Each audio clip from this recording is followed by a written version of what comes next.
시청자 여러분께 문화 인사드립니다. 현월TV 윤목사입니다. 화요일이니까 제네박당 훈장으로 소개해야 되는데 마무리 인사는 제네박당 훈장으로 하겠습니다. 현월TV에서 지난 2학기에 다룬 과목이 뭐였습니까 여러분? 개업하시는 길라잡이 에베론이었습니다. 자, 그 부분에서 이제 에베의 요소 가운데 가장 중요한 이제 말씀의 강서를 하면서 사실상 말씀을 준비하는 자, 즉 목사와 말씀을 듣는 자의 관계를 이야기 드리면서요, 현실에서 말씀을 준비하는 자와 관련한 신학과 신앙서적들 굉장히 홍수처럼 많지 않습니까? 그런데 이제 말씀을 듣는 자를 한번 생각해 보십시다. 어떻게 듣는 자로서 살아가야 하는가에 대한 가르침이 많이는 없어요, 사실은. 그런 측면에서 이번에 다루고자 하는 이 부분의 강의는 설교자를 대상으로 하진 않죠. 물론 설교자를 대상으로 한다고 누가 보겠습니까? 제 채널을 뭐 목사님들이 보지 않기 때문에 뭐 상관은 없습니다만은 청중을 대상으로 하는 강의가 되겠습니다. 뭐 당연한 거죠. 우리가 지금 신학의 홍수 속에 살아갑니다. 유튜브라고 하는 플랫폼을 저도 이제 이용을 하고 있습니다만은 어떤 거대한 사명을 가지고 원대한 꿈을 가지고 시작을 했다기보다는 목회의 연장에서 주중에 성도들에게 유익을 주는 컨텐츠와 제 일상을 나누고자 하는 차원에서 이제 시작하게 된 방송입니다. 하다 보니까 이제 신앙과 관련한 컨텐츠들이 주를 이루고 있고, 벌써 이제 영상이 1100개가 넘어갔죠. 좀 있으면 1200개가 될 텐데, 주로 이제 그런 컨텐츠들이 주를 이루고 있습니다만, 어찌되었든 간에 이 방송은 성도들의 그리고 주중의 유익을 위한 방송이다. 이건 분명합니다. 정말로 많은 자칭 선지자 교사들이 넘쳐나죠. 저는 분명 미디어 플랫폼을 중심으로 하는 사람은 아닙니다. 제 사역 자체가요. 제가 섬기는 본교회, 광주 신실한 교회의 신앙 노선을 그대로 가지고 교회에서 섬기며 또 가르치는 사역을 이 채널을 통해서 같은 신앙을 고백하시는 성도님들이 누릴 수 있도록 하는 측면에서 이 채널은 말 그대로 제 사역의 부가 서비스다, 이렇게 보시면 되겠어요. 아무리 이 플랫폼을 통해서 여러분들이 유익을 누리신다고 해도 광주 신실한 교회라는 울타리 안에서 누리는 혜택과는 비교가 되지 않죠. 그리고 유튜브라는 플랫폼이 있기 때문에 어디까지나 존재하는 것이고요. 이것이 끊어지게 되어버렸을 때는 사실상 그 관계가 끊어져 버리지 않습니까? 참 그것도 안타까운 일인데, 어찌되었든 간에 여러 가지 혜택을 누리는 이 시대의 차원에서 제가 말씀을 드리는 겁니다. 물론 우리 본교회 성도님들이 이것을 인정하지 않을 수도 있겠습니다만 왜냐하면 등잔 밑이 어둡지 않습니까? 그래도 어찌되었든 원칙적으로는 그렇다는 겁니다. 드리고 싶은 말씀은 이 강의가 단순히 듣는 방법과 또 듣기를 위한 훈련을 위한 그런 것이라기보다는 가르침의 홍수 시대에서 듣는 이들의 분별을 위한 차원도 있다라는 것, 이걸 말씀드리고자 하는 겁니다. 마지막 시대와 또 분별을 위한 컨텐츠로 목회와 유튜브 하는 이들이 굉장히 지금 많죠, 이 시대에. 솔직히 저도 시대 분별, 종말론만 가지고 채널을 꾸려도요, 지속 가능한 진짜 지식과 정보와 영향을 가지고 있습니다. 제가 굉장히 좋아하는 분야이기도 하고요. 그러나 전 그렇게 하지 않습니다.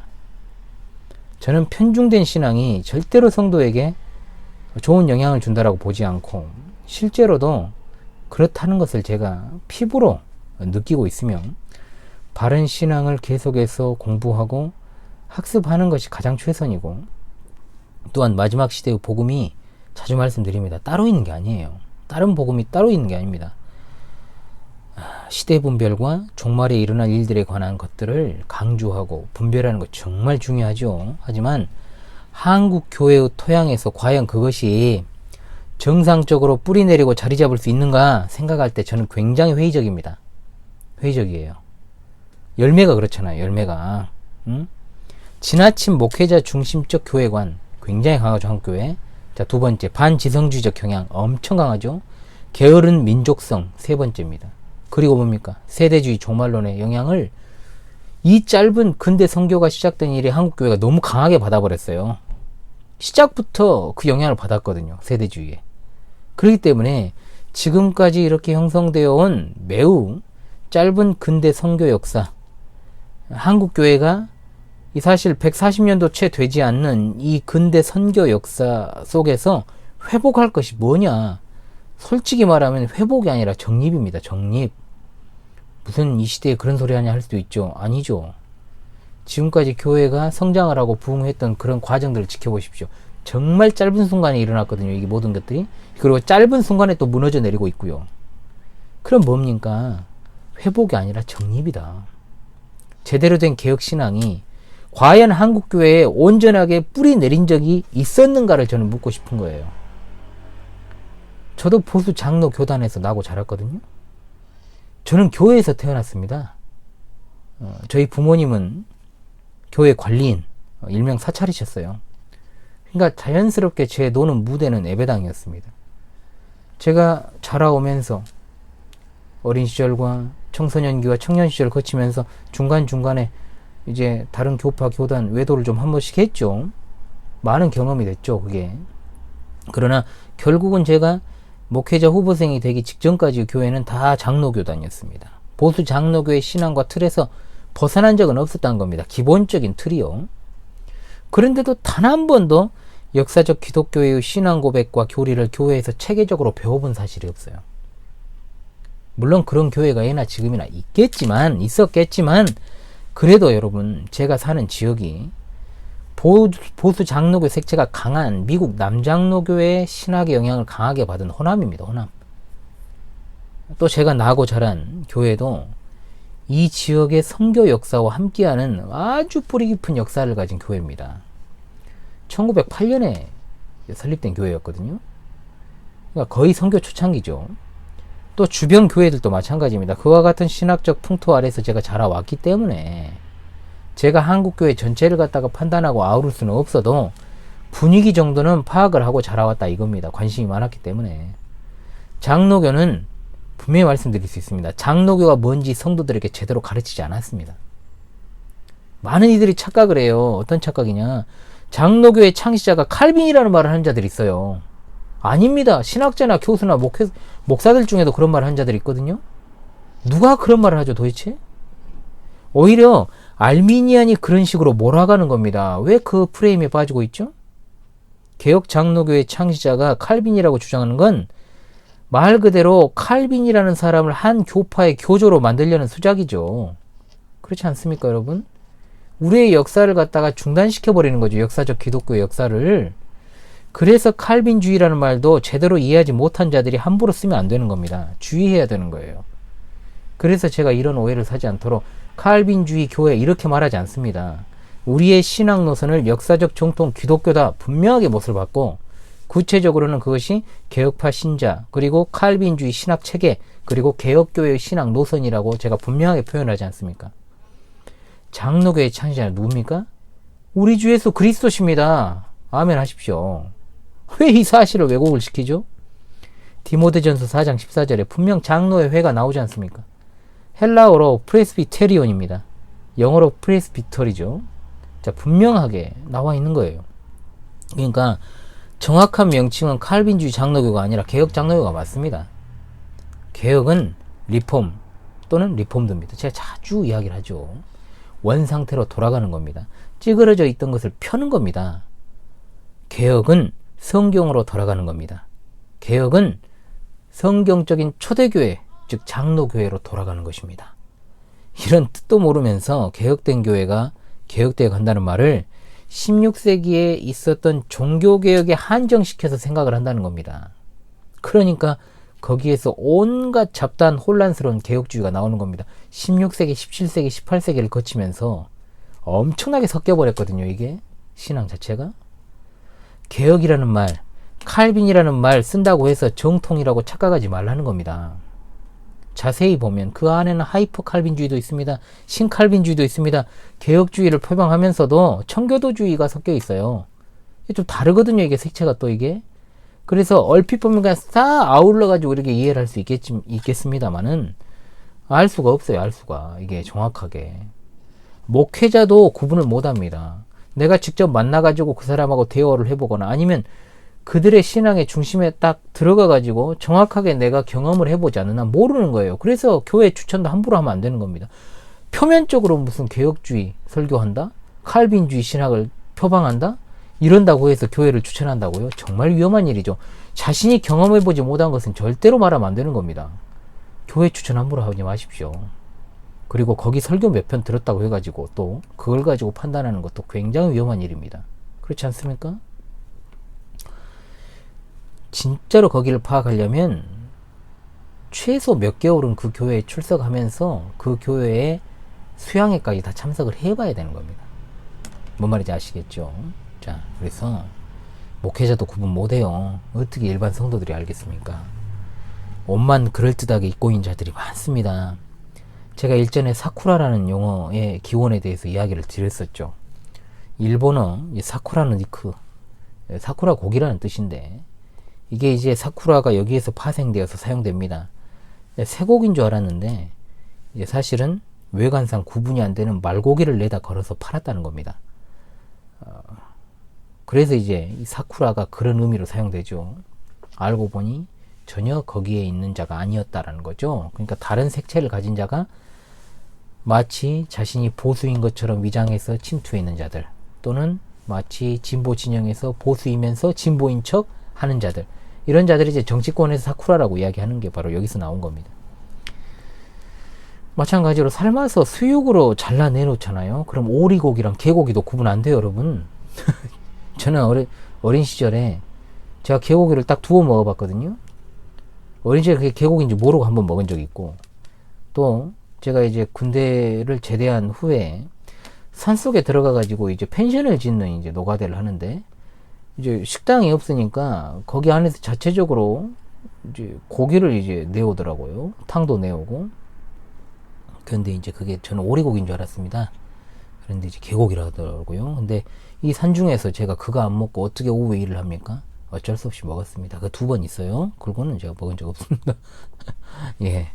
구분이 안 돼요. 뼈를 보고 알죠. 개는. 개혁으로 간판을 걸고 온갖 잡다한 것들을 내다 파는 자들이 있으니까 여러분 제발 부탁드립니다. 어떤 단면만 보고, 특히 유튜브 플랫폼 조심해야 될 게, 어떤 단면만 딱 보고 구독을 하고 열렬히 반응하고 제발 추종하지 말라는 말이에요. 진짜 우리나라 사람들 고쳐야 할 게 많습니다. 진짜 많습니다. 제가 그걸로 또 컨텐츠 한번 하고 싶은데 또 이상하게 좀 흐를까봐 제가 못하겠고요. 어찌되었든 간에 간접적으로는 제가 많이 다루고 있습니다. 이런 주제를. 사람의 외모로 판단하는 일 굉장히 강하죠. 한국 사람들. 어떤 특정 면이 마음에 들면 비판적으로 이것저것 따져보지 않고 맹목적으로 추종하는 형태. 이 개딸들 보십시오. 사람입니까 그것들이? 사회 전반적으로 정치적으로나 종교적으로 특정인 바들이 굉장히 많잖아요. 윤바니 문바니, 친문이니 비문이니 친박이니, 이게 뭡니까 이게? 그러니까 이런 이유가 왜 그런지 아십니까 여러분? 반지성주의, 소위 말하면 공부하기 싫어하는 자들이 영적으로도 게을러 가지고 선동당하기가 쉬운 뇌 구조를 가지고 있다는 겁니다. 기본적으로. 역사적으로요. 이거 분명히 역사적으로 파헤쳐야 됩니다. 이거는 우리나라는 대한민국 정부가 수립되기 이전이 1910년에 우리나라가 뭐 넘어갔다고는 하지만은 그 사이에 있는 기간도 똑같아요. 조선이었죠. 그렇지 않습니까? 대한민국 정부가 수립되기 이전 5세기하고도 무려 반세기 동안에 국민 대다수가 노예였던 나라였어요. 국민 대다수가. 그러니까 소수 기득권이 다 헤쳐먹은 나라입니다. 그러니까 노예 근성이 뿌리 깊은 종특이라 이 말입니다. 솔직히 말하면. 그런데 이게요, 어느 정도 조금씩 민주주의 국가의 체제에서 완화가 되고 좋아지다가 21세기 대한민국에서 다시금 노예 근성이 누룩처럼 번진 겁니다.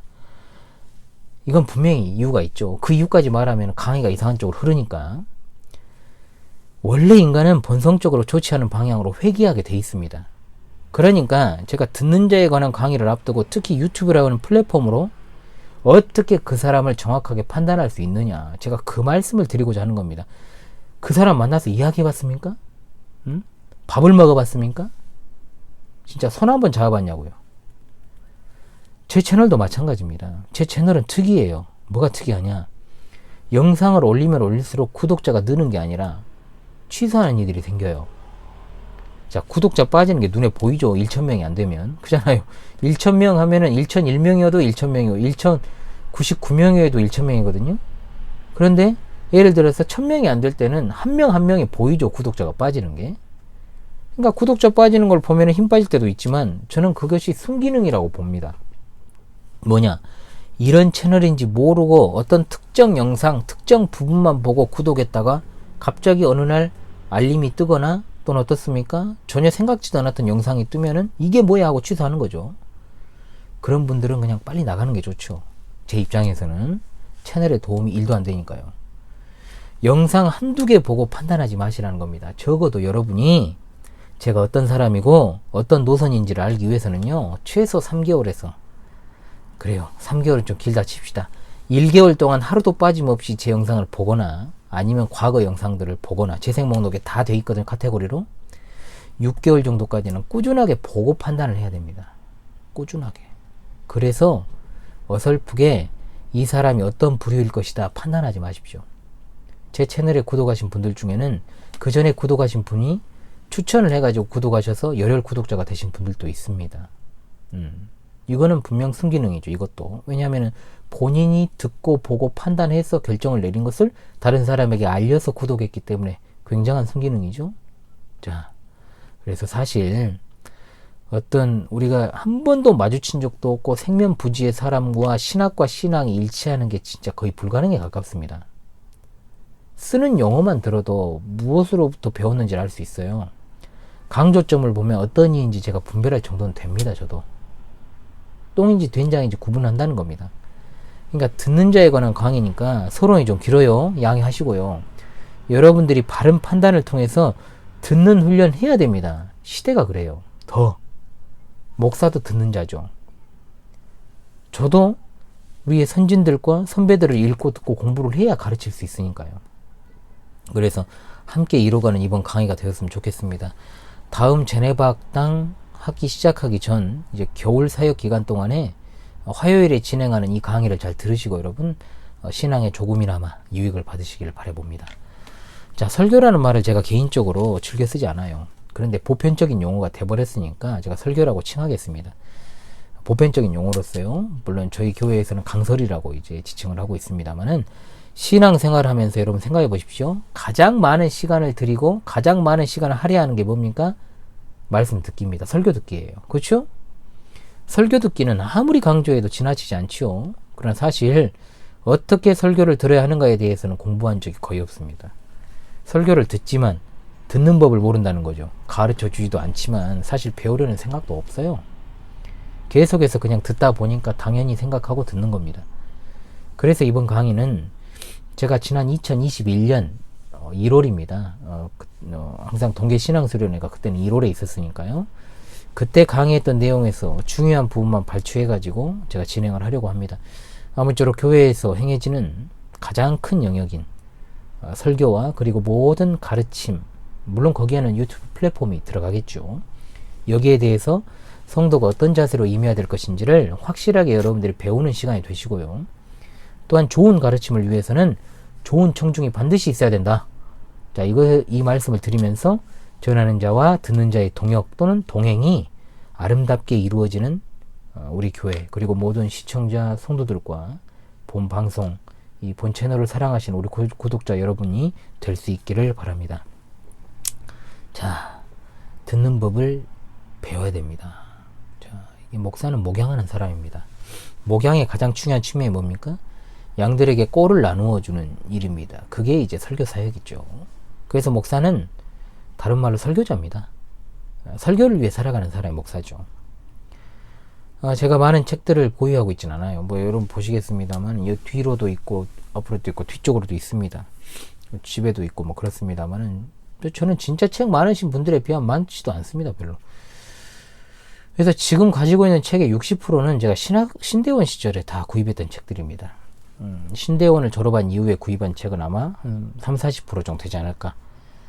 신대원 시절에 진짜 점심을 굶어도 제가 책을 사는 돈은 반드시 확보해 놨고 카드 사용해가지고 당장 돈이 없으니까 무이자 할부로 책 사는 거 저는 그러려고 카드를 쓰죠. 이렇게 하는 것은 오늘날까지도 거의 일상이에요. 신학 서적만 볼까요? 아니죠. 저 같은 경우에는 인문학과 역사를 굉장히 좋아하기 때문에 일반 서적을 기본적으로 꼭 보고 싶은 책은 사서 봅니다. 그래서 책을 구입하는 비용이 생각보다는, 여러분이 생각하는 것보다는 많이 들어갑니다. 예. 그런데 작년 말부터는 이제 독서할 좀 시간, 집중할 시간들이 부족해요. 그래서 참 어려움을 겪고 있습니다. 진득하니 보는 스타일인데 이게 너무 이제 이런저런 일들이 많다 보니까 집중해가지고 보기 힘들고, 짬을 내가지고 틈틈이 보는데 이게 지속성이 좀 떨어집니다. 그래서 참 어려워요. 그게 제일 지금 저는 힘듭니다. 제 소원이 뭐냐, 요즘 딱 하루 날 잡아갖고 24시간 동안 책 읽는 겁니다. 그게 제 소원입니다. 저는 그게 가능해요. 예. 이와 같이 책을 읽고 공부하는 거 가르치기 위한 목적이고, 또 그 가르침의 핵심에는 설교사역이 있습니다. 목회자의 일주일, 정확히 말하면 말씀을 가르치기 위한 일주일입니다. 과언 아닙니다. 분명한 사실이죠. 물론 여기까지는 지극히 제가 정상적인 목사의 모습을 이야기한 겁니다. 다 저와 똑같을 것이라고 생각 안 합니다. 저는. 또한 성도들이 목사의 삶을 속속들이 어찌 알겠어요. 그렇지 않습니까? 그럼에도 불구하고 전 분명 말합니다. 정상적인 목사라면 저와 비슷할 겁니다. 다. 그래서 목사라는 사람이 보면은 늘 밖에서 누구를 만나고 있거나 대외 활동하기 바쁘고, 전화하면 10중 8구 교회가 아니라 다른 곳에 있다? 그건 그 목사의 설교를 듣는 성도들이 참 불쌍하다는 생각이 좀 들거든요. 솔직히 말하면 교회도 불행입니다. 전 말씀드리지 않습니까? 한 달에 딱 밖에 나가는 거, 공식적으로 밖에 나가는 게 산에 가는 거 외에는 없어요. 물론 이제 갑자기 집안에 일이 생길 때는 좀 비울 수 있죠. 그런데 뭐 불필요한 만남을 갖거나 뭐 그런 것이 전혀 없습니다. 제 삶에는. 항상 이 주월동 450-6 8번지 3층 이 추운 방구석대기 여기 앉아 있어요. 거의 대부분 여기 앉아 있고, 밥 먹으러 저 뒤에 주방 쪽으로 갔다가 왔다가 하는 게 최고. 그 외에는 없어요, 사실은. 그런데 제가 좀 최근에 민망했던 것은, 항상 이 주변에 이제 한 번씩 오시는 우리 제 동기 목사님이 계십니다. 근데 제가 일부러 그분을 피하는 것처럼 오실 때마다 제가 꼭 밖에 있는 거예요. 일이 있어가지고. 산에 갈 때가 있고 갑자기 또 집회에 있어가지고 나갈 때 거의 이제 드물거든요, 제가. 그리고 갑자기 이제 시은이 때문에 병원 가는 일 드물죠. 시은이가 병원 간 게 2번밖에 없거든요. 지금 이제 돌이 가까워왔습니다만 1년 동안 2번밖에 병원 안 갔습니다. 그래서 그럴 때마다 딱 그러니까 너무 민망해서, 제 영상을 보실지는 모르겠습니다만 목사님, 제가 목사님 절대 피하는 것 아닙니다. 늘 감사하는 마음 가지고 있고요. 자, 조만간에 넘어가겠습니다. 보시면은 누군지 아실 테니까. 예, 그래서 어찌되었든 목사의 삶이 말씀 준비하는 삶이다 이렇게 했을 때, 듣는 사람, 그럼 청중의 삶은 뭐냐 이거예요. 듣기 위한 삶이죠. 그런데 과연 듣기 위한 삶을 살고 있나요? 무엇보다 기독교 서적에 가보면 진짜 설교 준비하기 위한 책이 대부분이죠. 그렇지 않습니까, 여러분? 그냥 인문 교양 서적은 많이 없죠. 사실은 대부분이 설교 준비하기 위한 책이 주류를 이루고 있습니다. 주석서와 신학 서적들이 주류를 차지하고 있습니다. 그런데 설교를 듣기 위한, 듣는 준비를 위해서 청중을 위한 책이 없어요. 거의 없어요. 아주 극소수가 있고, 최근에도 이제 최근이라 해봤자 또 몇 년 전입니다만은 있기 때문에 제가 그 도움을 받아서 이렇게 강의를 진행하는 것도 사실입니다만은 문제는 거의 없다는 것. 또한 사실상 청중이 듣기 위한 준비 안 하죠. 주일 앞두고 토요일 새벽까지도, 주일 새벽이죠. 컴퓨터 하는 사람들, 드라마 보는 사람들, 영화 보는 사람들, 이런저런 잡다한 생각하다가 교회 그냥 오는 사람 많잖아요. 현실은 어떻게 말씀을 잘 들을까, 이걸 생각하는 건 고사하고 저희 같은 경우에는 어찌되었든 간에 연속 강설을 하기 때문에 매주 한 주 전에 성경 본문이 공지가 됩니다. 그런데 그것조차 읽고 오는 사람이 거의 없어요. 제가 알죠. 딱 보면 알죠. 낭독하는 사람에게는 제가 적어도 10번을 읽어라 이렇게 말씀을 드립니다. 과연 10번 읽고 읽을까요? 심지어 말씀 시간에 잘 들으면 다행일 정도로 아주 현실은 심각해요, 사실은. 그러나 기억을 해야 됩니다. 목사는 한 사람이잖아요. 말씀 전하는 사람 한 사람이지만 항상 일대다의 관계예요. 다수죠, 듣는 사람은. 물론 이제 정말 큰 교회가 아니고 제가 작은 교회지만은, 섬기는 교회, 이제 우리 성도분들이 몇 분 안 계시지만 그래도 설교자는 한 사람, 다수를 상대로 하고 있습니다. 10,000명이 넘어가는 초대형 교회도 분명 설교자는 한 사람입니다. 그렇죠? 설교자는 또 청중의 입장이 됩니다. 그러나 청중은요, 설교자가 되는 일이 거의 없죠. 그렇지 않습니까? 웨스미스 신앙고백서 21장 5항에 예배의 필수 요소로 분별력과 믿음과 경외심을 가지고 하나님께 순종함으로 말씀을 양심적으로 듣는 것을 언급하고 있습니다. 한마디로 청중, 즉 설교 듣는 사람을 말해요. 청중 없는 예배가 있을 수 없습니다. 그래서 미안한 얘기입니다만 좀 그런 경우를 좀 많이 봤어요. 개척교회 사실은 사람이 없는 경우가 있고 한두 명과 이렇게 설립을 한 경우 같은 경우에는 그 한두 명이 빠져버리면 목사 한 사람밖에 없잖아요. 전 봤어요. 몇 번 그걸 사람 없이 허공에 대고 설교하시는 분들도 몇 번 봤습니다. 그건 스피치 훈련이지 설교가 아니죠. 한 사람의 청중도 없다면 청중이 되어야지 설교사에 가면 안 됩니다. 참 이런 말씀 드리기가 뭐합니다만은, 물론 요즘 같은 미디어가 발달한 시대에는 미디어 플랫폼을 활용한 전달도 있습니다만은 기본적으로 화상 예배, 온라인 예배는 저는 위험하다고 생각하기 때문에 궁극적으로요, 모든 예배의 순서는 다 같이 아닙니까? 찬송도 다 같이, 기도도 분명 대표가 하지만, 특정인이 하지만 다 같이, 신앙 고백도 다 같이. 그런데 설교는 목사 한 사람이 한다라고 생각을 하지 같이 한다라는 생각을 안 합니다. 전하는 자 듣는 자의 차이만 있을 뿐, 그래서 설교는 목사 혼자 한다, 이 생각이 지배적이죠. 분명 듣는 사람은 전하는 사람만큼 중요한데도 말이죠. 많은 사람들이 목사는 설교가 본업이니까 당연히 설교를 위한 공부 열심히 해야지 이렇게 생각하지만, 듣는 우리가 공부할 필요가 있냐 이런 생각을 할 수도 있어요. 그러나 우리는 죽을 때까지 어찌되었든 간에 저는 전하는 위치에서, 여러분들은 듣는 위치에서, 또는 듣다가 또 전하는 위치가 될 수도 있죠. 그렇게 살아가야 됩니다. 어떤 일을 매주 평생 반복을 한다고 생각해 보십시오. 그럼 뭐겠습니까? 청중의 본업은 듣는 겁니다. 그렇다면 당연히 말씀을 성실하게 듣기 위한 최소한의 준비와 훈련과 공부가 필요하죠. 전하는 사람만큼은 아니더라도 최소한의 준비를 하는 게 청중의 몫이다. 설교는 분명 합법적으로 부름받은 목사가 합니다. 즉 자격을 갖춘 자가 해야 된다는 거죠. 뭐 자격 갖춰도 이상한 소리 하는 사람 많지만 어찌되었든 간에 합법적인 것이 중요하고, 듣는 일은 그런데 어떻습니까? 누구나 할 수 있습니다. 따로 은사가 필요하거나 따로 자격을 갖춰야 되는 것도 아니에요. 나이 제한도 없습니다. 심지어 교회 회원이 아니어도 들을 수 있어요. 그러므로 이 세상의 모든 죄인은 하나님의 말씀 들어야 되죠. 그러나 말씀을 듣는 법을 배우게 되면 훨씬 더 말씀을 잘 들을 수 있게 됩니다. 매번 버티기에 불과하던 시간, 이제는 정말 잘 들리게 되는 역사가 나타납니다. 그리고 하나 더 생각해야 될 것은, 서두에서 제가 말씀드렸죠. 오늘 진짜 많은 설교와 가르침들이 넘쳐나는 시대임에도 불구하고 강단에서 바른 말씀의 전파가 적어진다? 자, 1차적으로 그것은 분명 전하는 자의 문제입니다. 맞습니다. 그러나 이미 말씀드렸습니다. 설교라고 하는 것은 전하는 자와 듣는 자의 상호작용으로 이루어지는 것이기 때문에 전하는 자 못지않게 듣는 자의 책임 엄청 커요. 그렇잖아요, 여러분.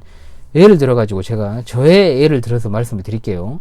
제가 제네바 학당에서 전한 지가 교회 설립 이전부터 했거든요. 제가 교회 설립 2014년인데 제가 제네바 학당에서 가르친 게 2009년이에요. 그리고 현재 멤버들이 충원되기까지 2011년이었습니다. 그러니까 14년입니다. 교회 설립 이후부터 해도 지금 9년째 하고 있습니다. 몇 명 되지도 않지만 그래도 그 오랜 기간 동안에, 그런데 질문하는 사람이 한 명이 없어요. 졸고 자고 딴전 피우고, 이제 지금은 좀 덜합니다만은 시험 공부 안 하는 사람 지금도 많고 부지기수예요. 조금만 힘들게 하면 힘든 티 팍팍 냈죠. 그러니까 제 스스로 매너리즘이라는 것이 오면 안 되지만 오고, 대충 하고 싶다는 생각도 들고, 진짜 그만해버릴까 이런 생각도 제가 엄청 드는데, 그때마다 제가 자신을 채찍질하고요. 진짜 2019년도에는 어떻게 해야 되지 할 때 제가 스스로를 단련하려고 유튜브도 시작한 게 있습니다. 5월달에. 그런데 유튜브를 하니까 더 시험이 왔어요. 왜? 안 봐요. 제가 가르치는 학생들이 제 유튜브를 안 봅니다. 정말 하고 싶은 마음이 안 들죠. 마치 벽에 대고 이야기하는 것 같고. 일방적으로 가르친다 해도 제가 거의 그 생활을 1년 거의 반을 했어요. 안 봐요, 안 봐. 영상을. 그때 조회수가요, 많이 나와봤자 2, 30 이랬어요. 그러니까 어느 정도 상호작용이 전하는 자와 듣는 자가 있어야 되는데, 항상 공고에 청중된 회원들이 노력을 잘 안 합니다. 솔직히 말하면 자리에 앉아있는 게 전부인 것처럼 느껴질 때도 있었죠. 그때 저는 항상 제 탓으로 돌렸어요. 그런데 가끔 한계가 와요. 한계가. 설교도 가르침도 앉아있는 청중의 책임 분명히 있다는 거 제가 말씀드리려고 이 말씀 드리는 것이고, 뭐라 하는 거 맞아요. 그러니까 좀 고치시라고요. 자, 강단이 빈곤해진 큰 원인, 게으르고 나태하고 공부하기 싫어하는 청중들, 설교자를 갖다가 긴장하지 못하게 하는 그 청중들에게 분명 원인이 있다는 겁니다. 어느 정도. 어느 정도가 아니라 상당 부분 있다는 거죠. 히브리서 4장 2절 말씀, 그들과 같이 우리도 복음 전함을 받은 자이나 들은 바 그 말씀이 그들에게 유익하지 못한 것은 듣는 자가 믿음과 결부시키지 아니함이라. 아멘. 제가 잘 전하는 것 아닙니다. 분명 듣는 자의 책임을 성경이 말하고 있습니다. 탁월한 설교자 한 사람이 있으면 다 유익한 게 아니에요. 바울이 와도 베드로가 와도요, 유익 없을 수 있어요. 예수님의 말씀도 안 들었잖아, 유대인들은. 설교자가 설교를 신실하게 정성 들여 준비하듯 청중도 잘 정성을 다해 설교를 드려야죠. 말씀을 바르게 전체적으로 골고루 성경을 전하는 설교자와 말씀을 믿음으로 받아서 누리는 청중이 만나서 가르침의 사역이 그야말로 은혜롭게 될 수 있는 겁니다. 역사상 첫 설교는 하나님이 하셨습니다. 그게 바로 창세기 2장 16절로 17절 아닙니까? 역사상 첫 번째 청중은 누굽니까? 아담이었습니다. 그런데 놀랍게도 첫 번째 설교가 표면적으로 실패로 돌아갔습니다. 왜요? 청중이었던 아담이 그 말씀대로 행하지 않았습니다. 선악을 알게 한 나무의 열매를 분명히 금하셨는데 먹어버렸어요. 누구 책임입니까? 설교자 책임입니까? 아니죠. 청중의 책임입니다. 그런데 놀랍게도 아담이 어떻게 합니까? 설교자를 탓합니다. 오늘날 설교자 탓하는 사람 많죠. 아담과 같은 사람이에요. 많은 사람들이 아담 같아요. 듣기 위한 일을 하나도 안 하면서 설교자가 개판이라서 그렇게 되었다 핑계를 하잖아요. 마찬가지입니다. 자영업자들도 오늘날 자영업자 힘들지만은 가보면은요, 솔직히 말하면 음식 맛도 없어, 서비스도 개판이에요. 망할 이유가 충분해. 그러니 나라 탓하고 있죠. 그게 뭡니까 그게? 그러잖아요. 저보다 음식을 못하는 사람이 가게를 하면 안 되죠. 제가 먹으면서 놀래요. 발로 만들어도 이거보단 잘 만들겠다 진짜, 이런 느낌이 많거든요. 그래요. 음식 맛이 조금 평균 기대치보다는 낮을 수 있다고 칩시다. 그럼 서비스라도 좋아야 되잖아요. 친절하면 어디다 갖다 팔아먹었는 지 없어요. 눈이나 흘기고 말이죠. 뭐 갖다 달라고 하면은 굉장히 기분 나쁜 투로하고 뭐 쟁반을 어디다 탁 놔버리고 참 진짜 서비스 아주 개판이잖아요 사실. 그렇지 않은 곳을 찾기가 어렵잖아요 솔직히 말해. 그것도 이제 한국인의 참 어두운 측면 중에 하나인데, 어찌되었든 간에 여러분 그렇잖아요. 정말 여러분은 그동안 설교 잘 들어왔습니까? 그냥 시간이 흘러가지고 교회 다닌 연수와 요령은 늘어났지만 그저 눈뜨고 듣는 게 전부일 뿐 노력은 별로 하지 않았던 그런 게 아닌가. 모든 듣는 가르침의 사역이 마찬가지입니다. 여러분은 절대로 머리가 둔하고 선천적으로 아둔하지 않습니다. 전혀. 듣는 자로서 노력을 안 하기 때문에 안 들릴 수 있습니다. 일주일 내내 한번 우리가 시간을 생각해 봅시다. 일하는 시간, 밥 먹는 시간, 커피 마시는 시간, 드라마 잠깐 보는 시간, 쇼츠 영상 쇼츠 영상 하나 봅니까? 여러 가지 보잖아요. 다른 유튜브 영상 보는 시간, 음악 듣는 시간, 멍 때리는 시간, 화장실 가는 시간, 심지어 죄 짓는 시간까지 있어도 10가지네요. 하다 보니까. 말씀과 가르침을 잘 듣기 위해 노력하는 시간이 있어요? 솔직히 없잖아요. 거의. 그러니까 그런 거예요. 그러니까. 늘 고개만 끄덕이고 눈만 끔뻑이면 뭐 할 거예요? 변화가 없는데. 여러분이 목사의 말을 듣고 또 들어도 공감하지 않고 여러분의 삶의 변화를 주려 하지 않으면요, 여러분이 아무리 교회를 오래 다니고 교회를 이탈하지 않는다고 해도요, 여러분들은 그냥 벤치 워머일 뿐이에요. 벤치만 달구는 사람이 벤치 워머라고 하잖아요. 자, 축구 경기나 이런 스포츠 경기에서 농구로 따지면 식스맨 그래도 뛸 기회가 많죠. 하지만 벤치 멤버 어떻습니까? 축구에서는 거의 예비 후보로 벤치에 앉아 있어도 거의 못 뛰게 되는 경우가 굉장히 많습니다. 의미가 없죠. 벤치만 달고다가 경기가 끝날 수 있어요. 그러면 여러분들이 진짜로 공감 능력이 없는 자들을 뭐라 그럽니까? 소시오패스라고 그러잖아요. 소시오패스에 가까운 사람이 될 수도 있어요. 교회 안에서. 심한 말 같아도 현실에서 저는 그렇게 느껴져요. 공감을 못하니까 삶에 변화가 없습니다. 그렇지 않습니까? 분명히 자기 들으라고 한 말인데도 들었어요? 그런데 현실에서 하지 말아야 될 것을 그대로 행하고 있는 성도를 많이 봤거든요. 제가. 안 들었다는 거잖아요. 그게. 설교자에 공감하는 것은 내가 설교를 듣기 위한 노력을 할 때 가능합니다. 설교하고 가르쳐도 뿌듯함이 들지 않고 뭔가 항상 힘든 이유는 전혀 설교에 공감하지 못하는 청중 때문이다. 일부를 제외하고 반응도 없을 때도 있어요. 사실은 딴 생각하는 거죠. 한 좀 듣는 것 같다가도 어느새 다른 세상 가 있고 낙서하고 있고. 왜 그러냐, 전혀 지난 일주일의 시간, 총 일주일의 시간이 168시간이잖아요. 168시간 동안 설교를 듣기 위한 노력은 단 1분도 하지 않았기 때문에. 제가 이걸 2년 전에 강의했거든요. 크게 달라지지 않았어요. 지금 상황도 솔직히 말하면 이만큼 달라졌겠죠. 하나님의 은혜는 점진적으로 계속해서 우리에게 주어지고 있기 때문에. 그러니까 해야 돼요. 늦지 않았어요. 함께 상호 노력해서 동역합시다. 이 채널을 보시는 분도 마찬가지입니다. 어찌되었든 길든 짧든 일주일이면은 윤목사로부터 최소 7번, 그리고 주일 예배, 그리고 요리문답까지 하면은 총 9번의 여러분들 강의를 볼 수 있거든요. 강의나 가르침이나 영상을. 그러면은 진짜 함께 노력해서 동행할 수 있다는 겁니다. 그래서 제가 항상 월요일에 뭐라 그럽니까? 이번 주에도 효놀이와 함께하는 구원의 여정에 함께 출발하도록 하겠습니다. 이렇게 시작을 하잖아요. 제가 왜 이 채널에 제목이 거기에 있어요. 효놀이와 함께하는 구원의 여정. 자, 항상 제가 드리는 말씀입니다. 진짜 좋은 청중이 되려면요, 가르침을 놓치지 마십시오. 제발. 오늘은 서론의 강의였어요. 서론이라 보니까는 좀 길었죠. 아마 더 길어질 수도 있고 앞으로. 그래서 어떤 취지로, 어떤 방향으로 이 겨울 사역 기간에 이 화요일에 강의를 할 것인지에 대해서 제가 길잡이가 되었다라고 생각을 해요.